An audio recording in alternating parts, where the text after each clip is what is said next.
الله الرحمن الرحيم والصلاة والسلام على رسول الله الكريم صلى الله عليه وعلى آله وصحبه وسلم تسليما أما بعد Kalivitso kena Malik Arafat ki huleti wana Soweto mwana so ke kasi mwana Alhamdulillah he said he became Muslim in 1978 and we've walked this path for the longest of time. I hope you'll grow up again. Before kicking into my speech, I must say that I'm very concerned, highly so, because I have a sense that the dawah that has been going on in the townships may come to an end. If it doesn't come to an end, there are going to be huge casualties amongst us. All that is happening today may seem like it is far from us. It isn't. It is closer to us than we can fathom. It is closer to us because me and you, who are indigenous to South Africa, are the ones that are going to be displaced. The people that are in the middle of this, they themselves don't understand what they are into because they are also played as pawns. They don't see the role they are playing. And this is why it is so dangerous, because people are defending what they don't understand. People are throwing accusations at others without understanding what it is they are in themselves. We have recent history, and this is in my speech, and I'll ask one of the organizers to pass you the speech that I wrote. But I feel I want to talk to you heart to heart, because I'm not talking to an audience, I'm talking to my people. And I'm going to talk to you heart to heart. Muslims, since the fall of the Caliphate, have been broken apart. One group has been used against the other, successfully so. People are beginning to realize that even in Saudi, that the birth of Saudi was as a result of a conflict that broke apart the Ottoman Empire. And as a result, we found ourselves in a situation where the Arab world is divided. It's divided between the Sunni Muslims, the Shia Muslims, and the Ibadi Muslims. These are the three main sects within the Muslims, and between themselves they are also divided. At the height of the British and Europeans making an attempt at breaking apart the Muslim polity, the Caliphate, they went about choosing groups of Muslims that had conflicts against the Caliphate and bolstered them, gave them power and strength. And you will realize that every place where the Muslim or the Caliphate or the Dar al-Islam was established, conflict started before the arrival of the Europeans. And if you look at the history of South Africa, the same thing happened. There were groups that were brought in to create conflict and weaken the people, so that by the time the actual takeover happens, they find the people weak. And this process, this method has been very successful. And I just want to give an example, and which is part of my speech, of what happened with the Omani Muslims in East Africa, Zanzibar. Those of you who know Zanzibar, Zanzibar is in the Tanzania, part of Tanzania, was that before the arrival of the Portuguese, there were Muslim states or cities that were governed with their own amirs, Mogadishu, all the way right down to Mozambique. You had small states that were self-governing. And some of them were already part of Othmania at the time. But when the Portuguese came, they felt threatened and they asked help from the Omanis. The Omanis arrived in 1840.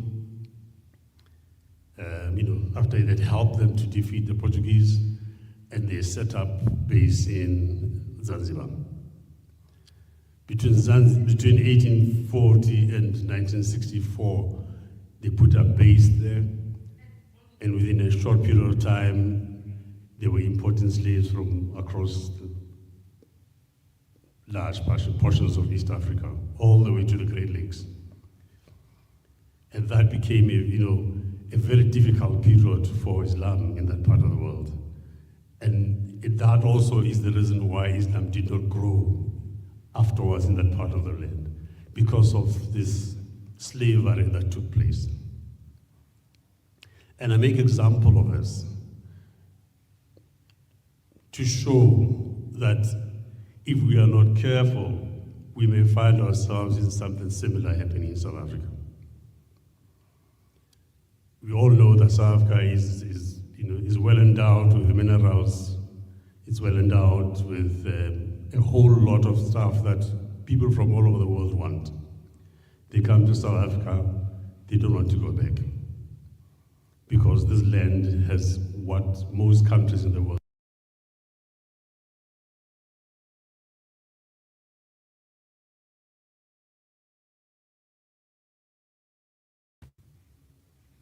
And when they arrive here, because of the way the political system was established during the colonialism and apartheid, they find us right at the bottom of the ladder. And they find it very easy to walk all over us, because the system was established like that. We are the majority.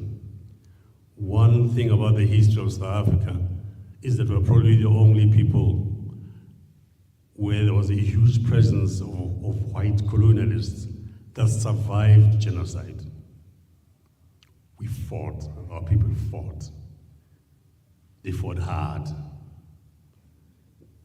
And this land is a testimony of people who refused to become like the Maori of New Zealand and the Aborigines of Australia and the Native Americans, who were totally wiped out because of the huge presence of white people in that land, in those lands. And so we should not take light and think that because of 1994, therefore, we are not under attack. We are under attack because we are resolute and we are resistant. We refused to be enslaved.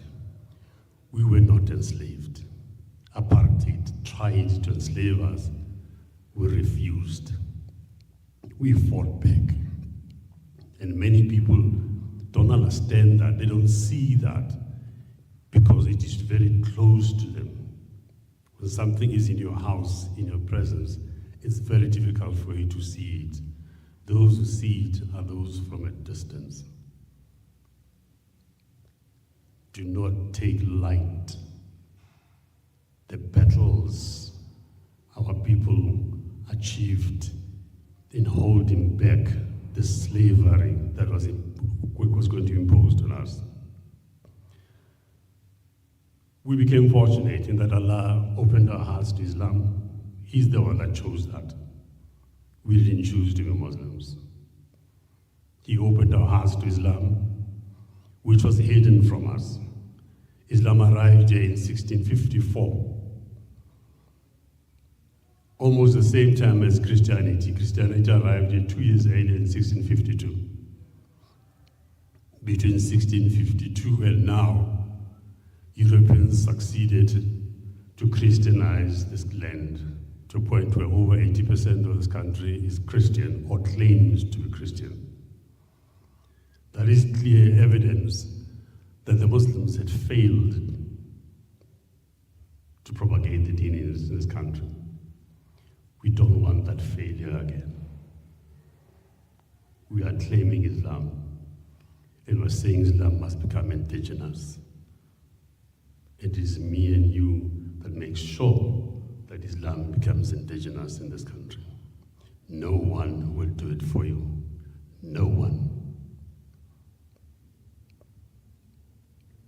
The challenge we have is that South Africa is an open place where people come, and they've always been coming into South Africa. We've always opened our arms for them, welcomed them, took them as our brothers, lived with them. Today, there are generations that arrived here, many, many years ago. They become part of our families. We become part and parcel of them. But there's been a clear distinction of what has happened in this country. One is that the European migrants who arrived here, the first thing they did was to bring in other groups of migrants.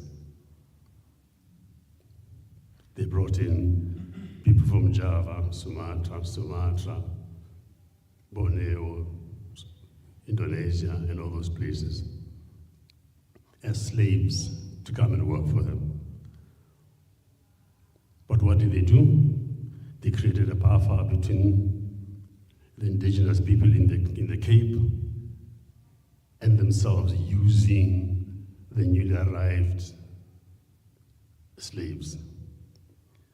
So that when there was any resistance, it was difficult for our people to resist against the white men, because then those new migrants become the target.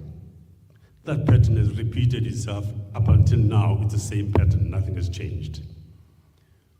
Where a lot of people see the new entrants as the enemy, when the truth is the enemy is behind closed doors. But this pattern over time changed. And apartheid is really the culprit here, because apartheid legalized racism. It legalized, separation of races. It legalized the way people behaved and people, interacted with one another. And that division created a situation where now you had the displaced majority right at the bottom of the ladder.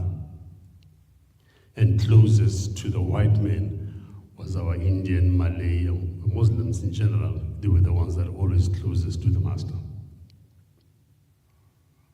And because of that, they've been able to succeed, access what we're not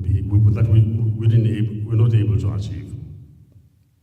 So as we interact as Muslims, we're not the same. For those of us in the townships, we belong to the displaced people. It is for that reason that forever we're begging, asking to be welcomed in the country that is ours, in the country that is of our forefathers. We become slaves of those that have come after us. It's all a plan. It's all deliberate. It's not by coincidence that it is like that. It's not a coincidence that it is repeating itself. We find ourselves now, today, we're 30 years onto the freedom that we fought for. The indigenous Africans are still right at the bottom of the ladder. Those that have risen are those that have made alliances with the migrants, with the Europeans and the Asians. If you don't make alliances with them, you will never step up. You remain right at the bottom of the ladder. It's a truth. It's a deep truth that is very painful to say, because when you say it, you're seen as if you're creating division among amongst Muslims. But it's a truth that needs to be said. Because if we don't say it, we're going to find ourselves in great trouble. And we're going to say it with a solution. How do we get out of this as a collective? The deen is Jama'ah. And the deen is established.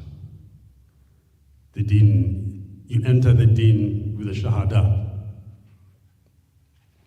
but you encounter Sharia as you come into the deen. And the Sharia determines our lives. We've got to aspire to establish the Sharia. And the model that we can follow is what the Prophet Muhammad ﷺ did. So when he arrived in Medina, he arrived there as a leader. And who did he lead? He arrived there with 300 Muslims from Mecca. When he arrived in there were Christians, there were Jews, there were all the tribes of Medina. He became their leader. He didn't arrive in Medina and there was already a huge Muslim population. There wasn't.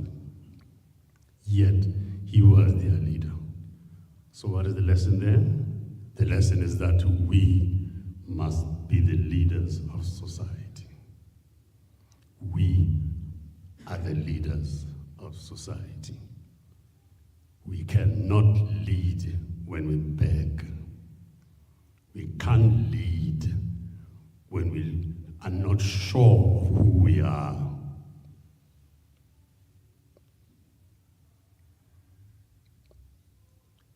And this points to the indigenous people of the land until you stand up and have a sense of self-confidence with you, that you're not afraid to be counted, that you're not afraid to stand up and say, I have the right to determine things in this land. Nothing will work. As long as you are in the cobweb of this democracy that says this land belongs to everybody that lives in it, but they apply the rule of some people are more equal than others. You will never be equal to them. Because as long as you seek to be equal to them, you will never achieve it. Your task is to take the Quran and make it alive. It shouldn't be a book to recite. It shouldn't be a book just to memorize. It should be a book to be applied because it was brought for application. We shouldn't be happy with the fact that I followed, the deen, my adab is correct, I dress properly, I'm being proper to my brothers. It shouldn't end there. It should also be that your neighbor, when he or she looks at you, she knows that they are safe with you. Today, when you go on social media, our people don't feel safe with Muslims. They are accusing Muslims of all sorts of things. They are not safe with Muslims. Because they see Muslims exploiting Muslims. They see one race of Muslim turning another race of Muslims into slaves. They don't want to be slaves. So they say it openly. We don't want to be like the people of that church who turn their people into slaves, who turn their people into beggars.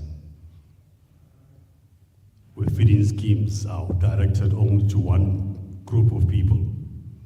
Only the African Muslims deserve to be fed. Only African Muslims deserve to stand up in a queue with their hands outstretched, asking.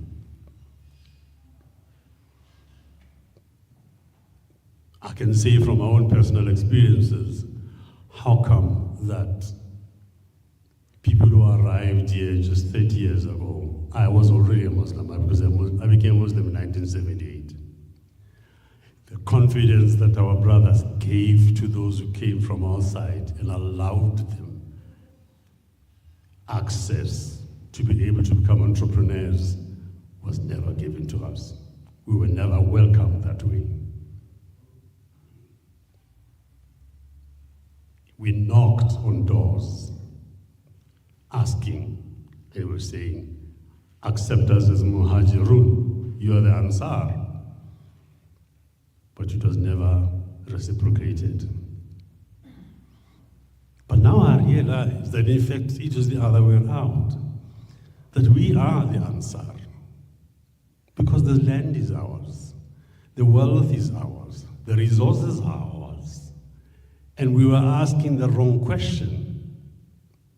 The question should be now that us as the Ansar, we are the ones that are welcoming people into our spaces, and we are the ones that must then determine the discourse. We are the ones that must say, you are in our space, regardless of how many years you are here, but you are in our space. The land and resources of this country must benefit the majority of this country, and let's work together in that regard. That's an agenda. That's us having an agenda. So that when people look at us, they know that this is who we are, this is what you are about. We're not just drifting in Islam. We have a clear idea of what we want.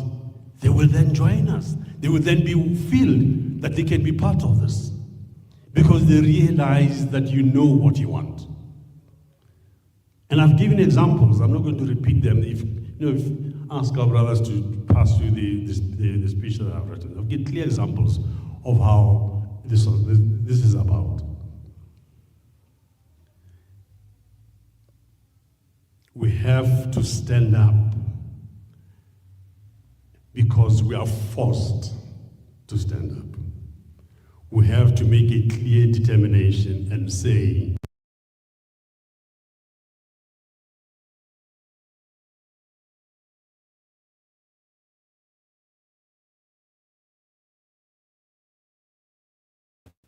the laws of this country, although we don't accept them because we know what they are about, but they are laws. Let's respect them so that we can know who is in the country, who's doing what. There's too many stories that are going around of all sorts of things that are happening in the country, of drugs, of robberies, and all of those things. We have to deal with those things. People must be legal in the country. Because if they're not legal, how do we assist them? How do we come to their assistance when they need our assistance? We don't know who they are. We don't know who we are dealing with. It's a very simple, common sense thing. People then, our Muslim brothers will say, no, Allah has made the world wide for us to migrate, and there's been migration all the time. Yeah, true, there has been migration all the time. Let's look at Medina, a classical example of migration. 8 years after migrating to Medina, what happened? They went back to Makkah, conquered Makkah. They returned. So the question is, why those that come to South Africa don't return? If they want to say this, they are migrating. Because if you are migrating for a cause. What is your cause? What is your cause? Is your cause to come to South Africa for greener pastures and relax and just be? Or is your cause that you came into this country because you were persecuted and therefore you want to go back to your land and liberate your land? None of the people are saying they want to go back to liberate their land. None of them. They all say, we want to stay here. Is that a cause to say this is hijrah? Because the hijrah has return. What is the return? There is no return. They're not showing us any return. So in as much as, yes, we can all talk about the hijrah and how good it is and how it should be and all of those things, yeah. But let us paint the full picture, not just portions of the picture, so that in the end we can find solutions. I gave one solution, and I said the solution that I think is appropriate for us to do is to establish Muslim communities. We must have amirs in the different localities, and amirs must work together, and we must make sure that we set up the markets, we set up brotherhood amongst each other. Those who are muhajirun, who see themselves as muhajirun, those who see themselves as ansar, must work together. I mean, this is the model that was left by the Prophet Muhammad sallallahu alaihi wasallam. That the people of Medina welcomed the people of Makkah, the muhajirun, and gave of themselves to them. We should see the same happening. Don't expect it to happen where it never happened. You should do it amongst yourselves. Because at the end of the day, whether you are here as an indigenous African or you are here as a migrant African and you choose that this land is yours, you have to stand up and be part of the people. You have to stand up and fight for the people, because you are amongst the people that have been displaced, that have been oppressed, that have been dispossessed. And when they are in a fight, you must join them. You can't say it's not my fight. Allah has given us the deen. The deen is our weapon. The deen is our ideology. Islam is the only untested ideology in Southern Africa. It's the only one. Socialism, communism, capitalism, all have been tested except Islam. We are in that stage, in that time where we are being tested. What are you going to do about it? What role do you see yourselves playing in this? And the only way is to look back and say, when I'm in South Africa, and amongst the people of South Africa, I'm one of them. You can't be seen to be exploiting an African here in South Africa. It cannot happen. We can't allow it. We can't allow a situation where we see our Malawian brothers being exploited. It can't happen. Not on our watch. Can't. We can't allow it. We can't allow them as well to tell us, no, I'm just doing my job, don't ask me. Because they themselves know they're being exploited. When they allow the exploitation, it means they are opening the door for other people to be exploited as well. We should not be afraid to tell our Indian brothers and Malay brothers and Arabs and Turks and all those people that you can't come into the country and start exploiting people. It can't happen. You can't keep quiet about it. Because when you keep quiet about it, you are allowing it to happen. You are complicit yourself. You are to be blamed yourself for allowing it.